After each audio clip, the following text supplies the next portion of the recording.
Good morning students, math class 9th में आपका स्वागत है।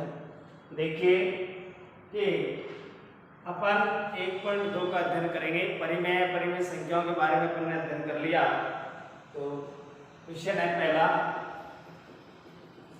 पहला प्रश्न है, नीचे दिए गए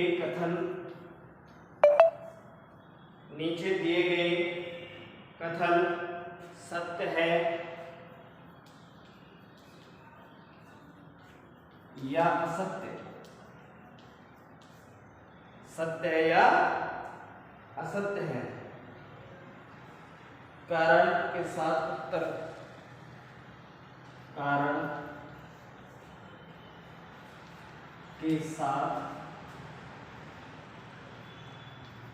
उत्तर दीजिए।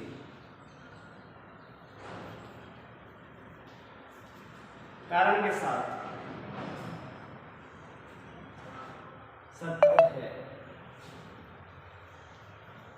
सत्य है या असत्य है। कारण के साथ उत्तर, कारण के साथ अपना उत्तर दीजिए। उत्तर दीजिए की बात है। पहला है, इसमें प्रत्येक अपरिमेय संख्या एक वास्तविक संख्या होती है। प्रत्येक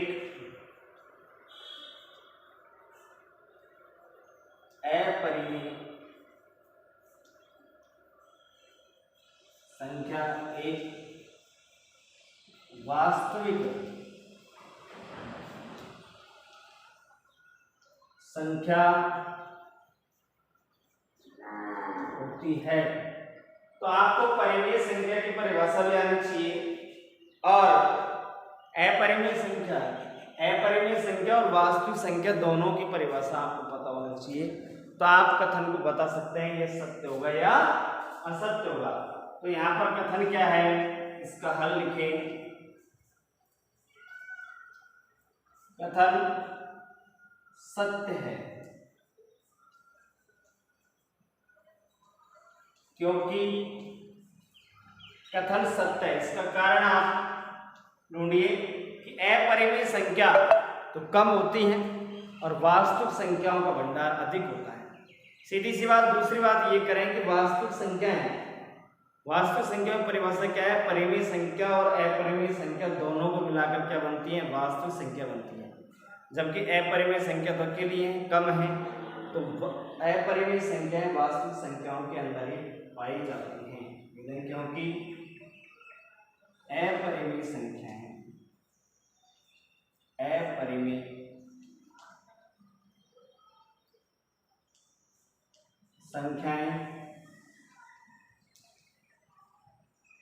वास्तविक संख्याओं में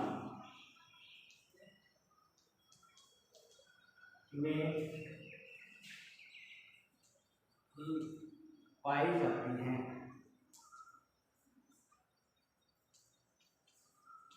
अपरिमेय संख्या वास्तविक संख्या में पाई जाती हैं, इसलिए कथन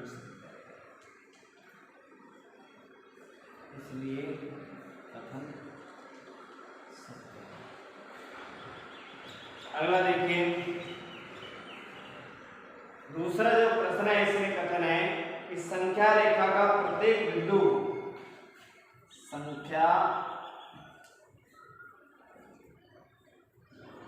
रेखा का प्रत्येक बिंदु, संख्या रेखा का प्रत्येक बिंदु √m के रूप का होता है, के रूप का होता है।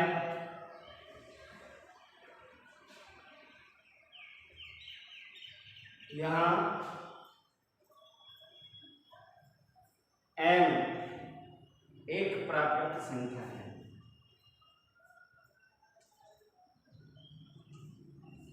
प्राकृत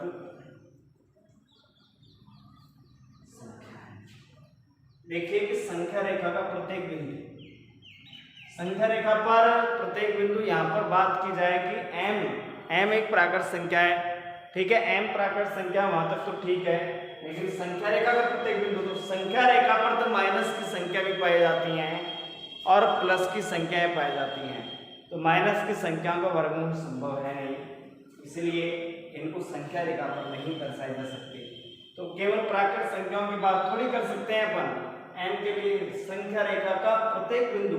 अब संख्या रेखा पर किस संख्या रेखा का आकार कैसा होता है कि उस पर 0 से लेकर के इधर भी अनंत तक और 0 से लेकर के नेगेटिव की तरफ भी अनंत तक, माइनस में भी अनंत तक और प्लस में भी अनंत तक लिखी जाती है, इसलिए कथन क्या है, ये असत्य है, लिख देंगे असत्य है, क्योंकि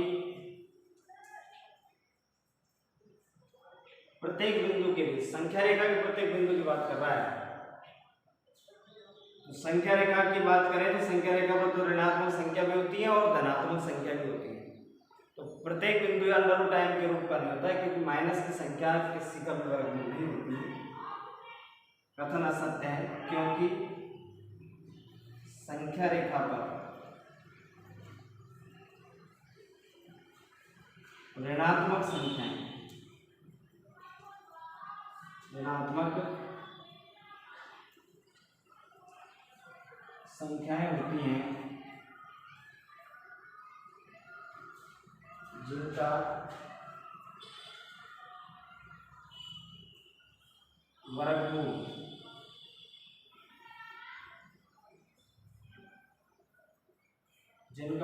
संभव नहीं,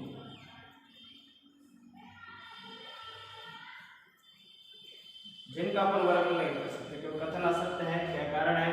क्योंकि संख्या रेखा पर ऋणात्मक जो संख्याएं होती हैं वो किसी का भी वर्गमूल नहीं होते, जिनका वर्गमूल संभव नहीं, इसलिए कथन असत्य। तीसरा कथन है कि प्रत्येक वास्तविक संख्या एक अपरिमेय संख्या होती है। प्रत्येक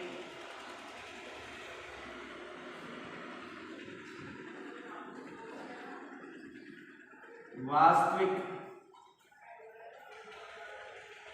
संख्या एक अपरिमेय संख्या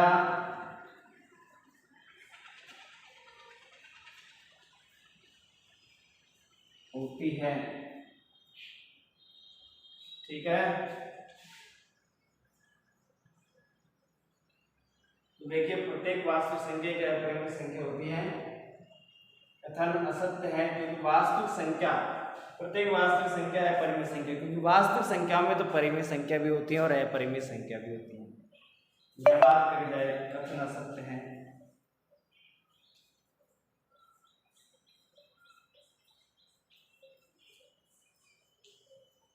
क्योंकि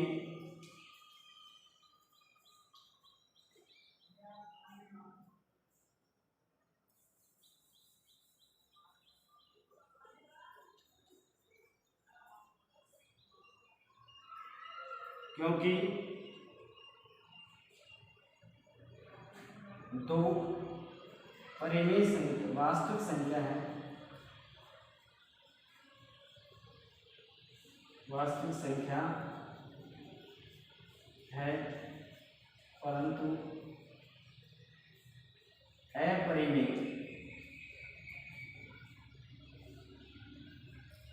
नहीं है, परंतु वो संख्या जो है वो अपरिमेय संख्याओं के अंदर नहीं आती है। वास्तविक संख्या तो है दो और अपरिमेय नहीं है, इसलिए कथन कैसा है, ये असत्य कथन है। कथन कैसा हो जाएगा? असत्य कथन हो जाएगा। इस तरीके से आपको क्वेश्चन करने हैं। आगे देखिए, दूसरा प्रश्न है इसका,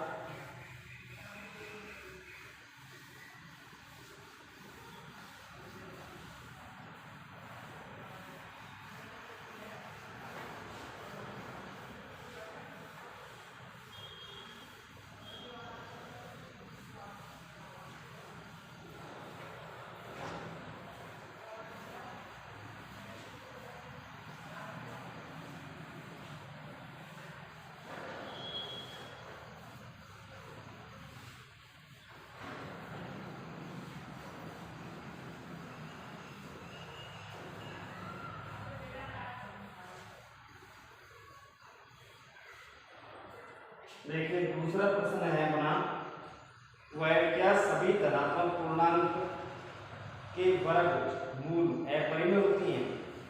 दूसरा क्वेश्चन है, क्या सभी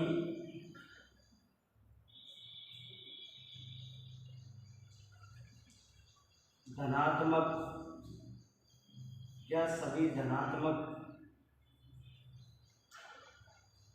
पूर्णांक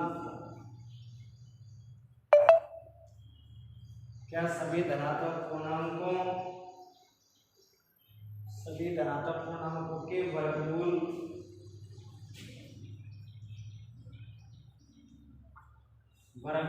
अपरिमेय संख्या होती है। यह अपरिमेय संख्या होती हैं, एक ही बात है, होते हैं।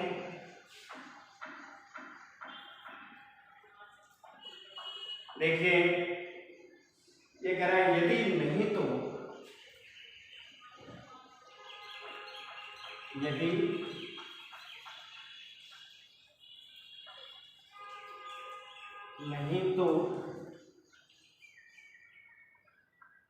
नहीं तो एक ऐसी संख्या के वर्गमूल का उदाहरण दीजिए। यदि नहीं तो एक ऐसी संख्या के वर्गमूल का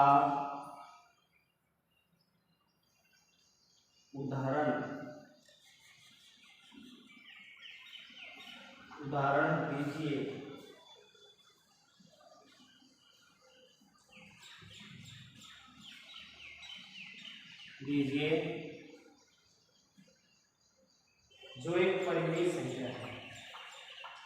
जो एक परिमेय संख्या है,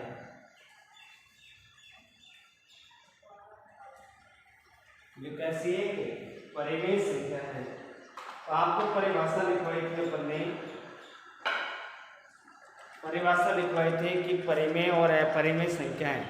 तो अपन ने परिमेय संख्याओं के भी एग्जाम्पल दिए थे और अपरिमेय संख्याओं के भी एग्जाम्पल दिए थे। तो आपको पता है कि जिन संख्याओं का वर्गमूल का मान एक पूर्ण संख्या प्राप्त होती है तो वो संख्या तो कहलाती है परिमेय संख्या। और जबकि जिन संख्याओं का वर्गमूल का मान पूर्ण संख्या में प्राप्त नहीं होता है, जैसे √2, √3, √5, ये संख्याएं हैं अपरिमेय संख्याएं। तो सभी धनात्मक पूर्णांक संख्याओं का वर्गमूल अपरिमेय संख्या नहीं होता है, क्योंकि जैसे √4 है, √9 है, √25 है, इनके वर्गमूल का मान एक पूर्ण संख्या प्राप्त होता है। इसलिए ये संख्याएं कैसी हैं, परिमेय संख्याएं हैं।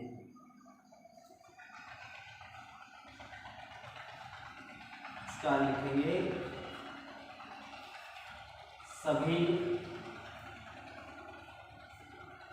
धनात्मक पूर्णांकों के वर्गमूल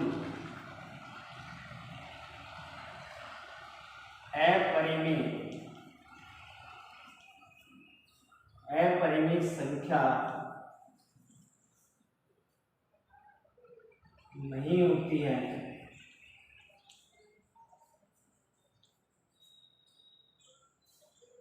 क्योंकि √1, √4, √9, √16 आदि संख्याओं के वर्गमूल एक पूर्णांक संख्या एक पूर्णांक संख्या के रूप में है।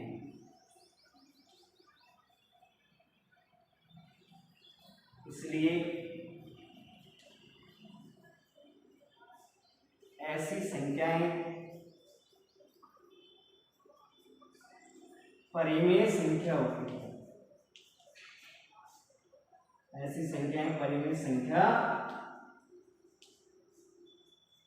होती है।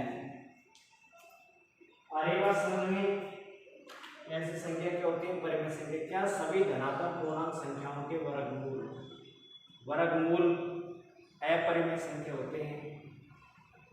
होता है। यदि नहीं तो ऐसी संख्या के वर्गमूल का एक उदाहरण दीजिए तथा एक अपरिमेय संख्या है। तो सभी धनात्मक पूर्णांक संख्याओं का वर्गमूल अपरिमेय संख्या नहीं होती है,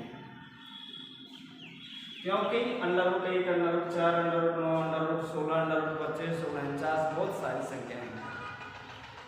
आदि संख्या के वर्गमूल एक पूर्णांक संख्या के रूप में होता है। इसलिए ऐसी संख्या अपरिमेय संख्याएं होती हैं। तो वहाँ पर ऋणात्मक संख्या, ठीक है। पिछला क्वेश्चन क्या था, n एक प्राकृतिक संख्या है तो संख्या रेखा को नहीं दर्शाया जा सकता, एक बिंदु होता है। तो √m के रूप में तो ऋणात्मक संख्या होती है, ऋणात्मक संख्या वर्गमूल नहीं था। अब यहाँ पर अपन ने सिद्ध कर दिया 1, √5, √4, √9, √16 ये कैसे परिमेय है।